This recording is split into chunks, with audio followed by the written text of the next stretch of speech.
And there are so many choices in life, and when it comes to choosing the right attorney, it can be tough to decide. This morning, Josh Wright, managing partner of Hollis, Wright & Clay, is here with tips to help us figure that out.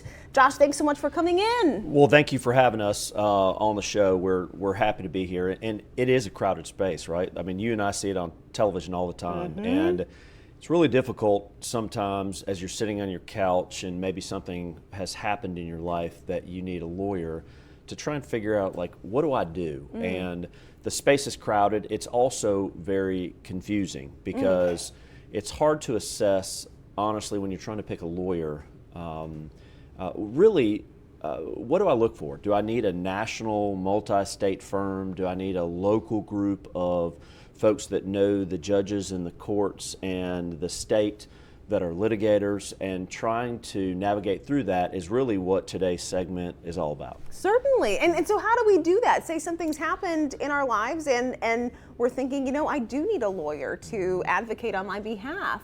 How do you choose the right one? Yeah, so I think that what you need to look for is what separates various law firms from one another. And I'll give you a good example. We get a question all the time at our law firm, which is what separates Hollis Wright from other firms. And what I would submit to you is this: we have the best bedside manner of any firm in the state. And what that means is we listen twice as much as we speak. We actually return calls, texts, and emails.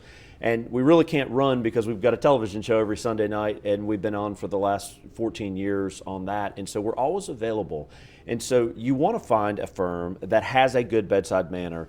If you have a lawyer, and one of the biggest complaints of lawyers that the bar gets is that lawyers don't communicate with their clients. If you have a law firm that's not communicating with you, that's a problem. If you've got questions about your case, you have updates on your own case that you want to talk to your lawyer about, or you just want an update about the case, you ought to be able to call, text, email, and get a response quickly related to your case. So that's one thing that separates, I think, our firm.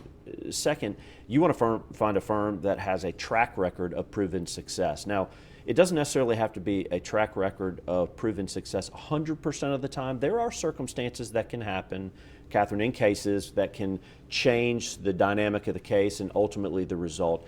But you want to find a firm that has a proven track record close to 100% of the time in being successful in cases.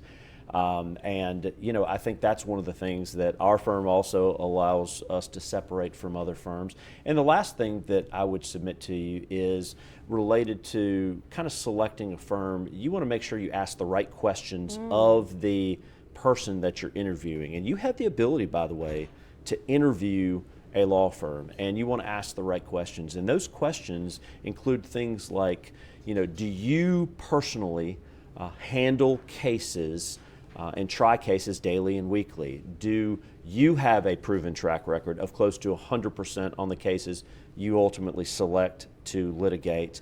And the most important question you can ask any lawyer is, give me 3 to 4 examples over the last 2 to 3 years of substantial results that you have personally, not your law firm, not what I see on television, but you personally as the lawyer. Give me some examples. I don't necessarily need the specifics of the case, but give me some examples of results that you've had and the type of case that you had. Those are good questions to ask. Wonderful. I hope everybody's writing those down to remember, you know, when this time comes. Josh, we appreciate your time and your information this morning. Thanks so much for coming on. Absolutely. Happy to be here. Our pleasure, certainly.